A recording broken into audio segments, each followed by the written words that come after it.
بسم الله الرحمن الرحيم. تحية طيبة لكم جميعا. شكرا للسيد رئيس الجلسة.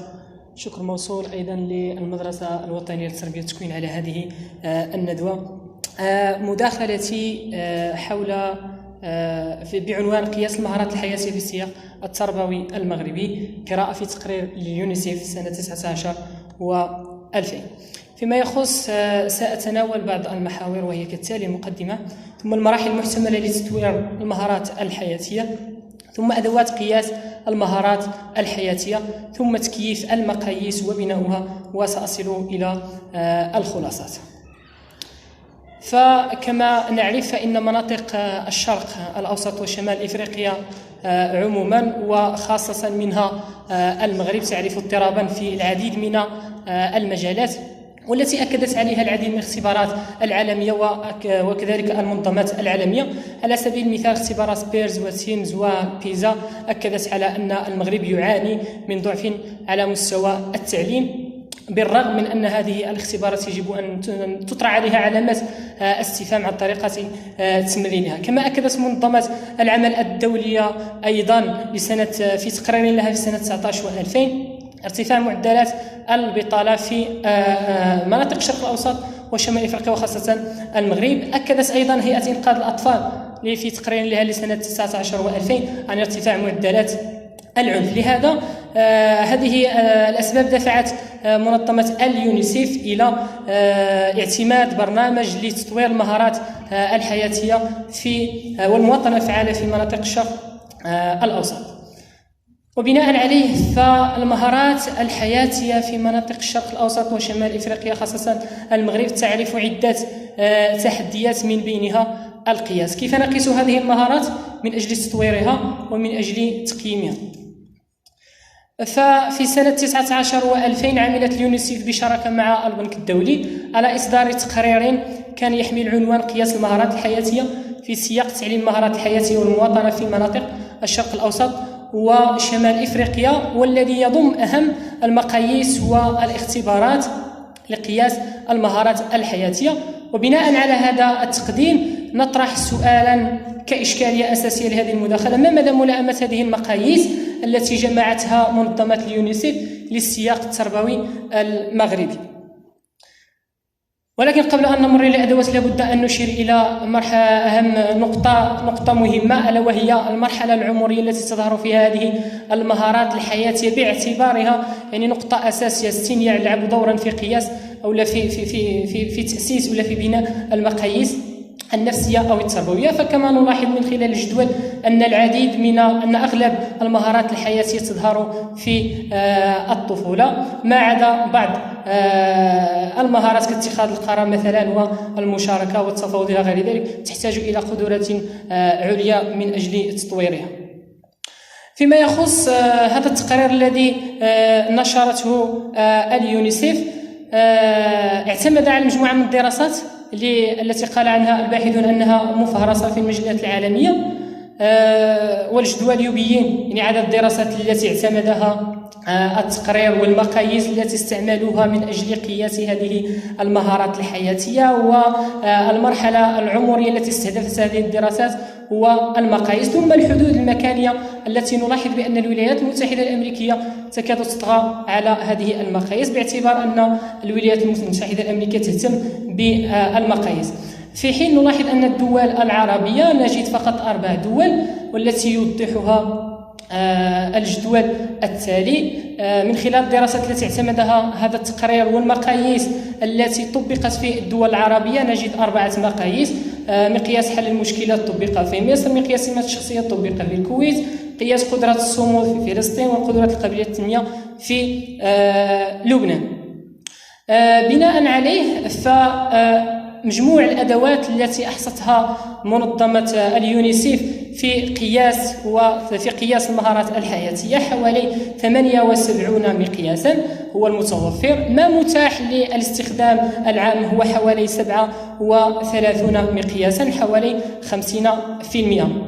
إذن يمكننا القول بأن منظمة اليونيسيف وضعت لنا قاعدة أساسية ومهمة لقياس هذه المهارات الحياتية، ومع ذلك فانعدام الدراسات التي أجريت في الدول العربية والنقص في المقاييس المستعملة في هذه الدول بالإضافة إلى غياب المغرب من هذه الدراسات كلها مؤشرات تزيد من صعوبة تدريس هذه المهارات وتدريب التلاميذ عليها في المدارس المغربية.